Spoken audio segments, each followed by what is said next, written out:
get her. And I couldn't bring her.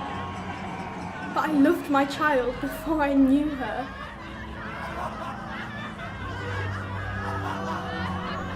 Look on her! Just grief and shame not coursed through her veins in more force than blood. She's a murderer! This is the only answer for it!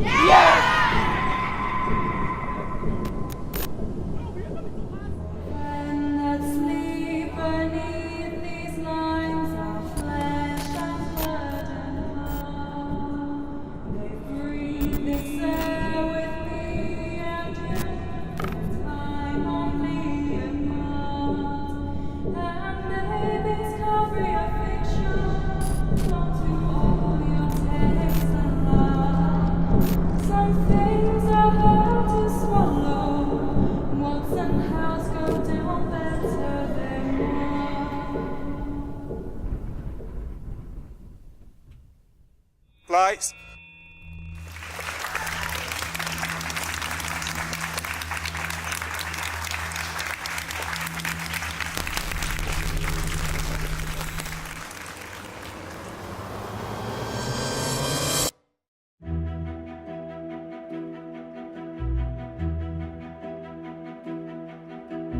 These Walls is a new play written specifically for Debtors' Prison, bringing to life the history and people who lived, worked and died here. The performance is a promenade piece. The actors guide us around the maze of cells and we encounter vignettes, small performances that give us a little bit more understanding of personal journeys. We did a performance with the York Castle Museum last year, and that show was very successful. It was a great project from both organisations' point of view, so we decided to do it again. And then when we came into these sales, the Debtors' Prison, it felt like an obvious place to make a piece of theatre. The history of the building is really exciting. It was built as a showpiece for Yorkshire as a whole, not just for the city of York. And the conditions down here were awful. There was a lot of abuses that went on. It's quite a terrifying system.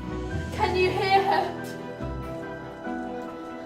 I must find her. The research that I got from the collections facilitator here was brilliant, and I was drawn to specific stories, and because I was focusing on the kind of female narrative, I kind of picked 3 or 4 really strong women's stories, and they sort of formed the backbone of the piece. All of this is based on true life stories. We wanted to make sure it was based on solid archival research, but the play also has some elements that are a bit more kind of artistic license. Can't make me, I don't want to.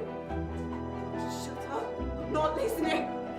You have to go. So the play is set mainly at the end of the 18th, the beginning of the 19th century, and that was because that felt like a really interesting time for me. There was a lot of change going on, but I couldn't quite resist some of the stories that were slightly earlier and slightly later, so I just cheated a bit and kind of stuck them all in. But to make the narrative pulled together, so it's not just a series of vignettes or scenes about historical characters.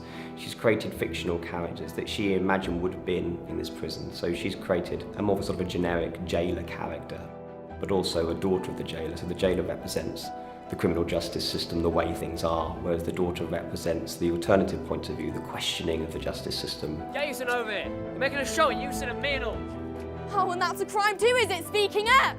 The audience is so much closer than in an open theatre, so if you were performing in a theatre you'd have to make everything very big and expressions, but here every small detail needs to be seen by everyone, so it's a lot more naturalistic. I feel like it's actually easier to relate to the character when you're in the prison because you think she could have been in this cell.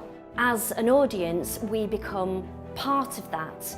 We are a witness, we are onlookers, we are new inmates and even part of the gallows mob. So the performance truly is immersive and participatory. Love the atmosphere. I think going down into the prisons was just fabulous. You felt a part of the whole event. You felt that you were in the cells. You actually wanted to talk to the characters. Really cleverly staged, amazing how they did that and choreographed it so that as we were moving around, other people were getting different experiences, different scenes all happening at the same time. And I think to set the play in such an evocative environment, it's like the essence of them and the ghosts and the suffering is all still here in the fabric of the building. When you use a space as a workspace and a performance space rather than seeing it for what it is, like a museum or an exhibition, I think you really get to know it better. And I also think it's very interesting playing a character who will have actually lived within these walls, within this museum and within the jail that's here. So I don't know, I feel like if I visited the museum again afterwards, it would make it a deeper, more emotional experience after actually knowing what the people who were there in real life have been through. Museums are more than repositories for objects. Objects and spaces can enable us to look through a window to the past. We can experience how others lived. We can consider social history, walking in the footsteps of real people that lived within these walls. But more than that, we are telling stories. Working with young people has allowed them to engage with their history and their heritage through performance and theatre, and that's a big thing that's come out of this collaboration.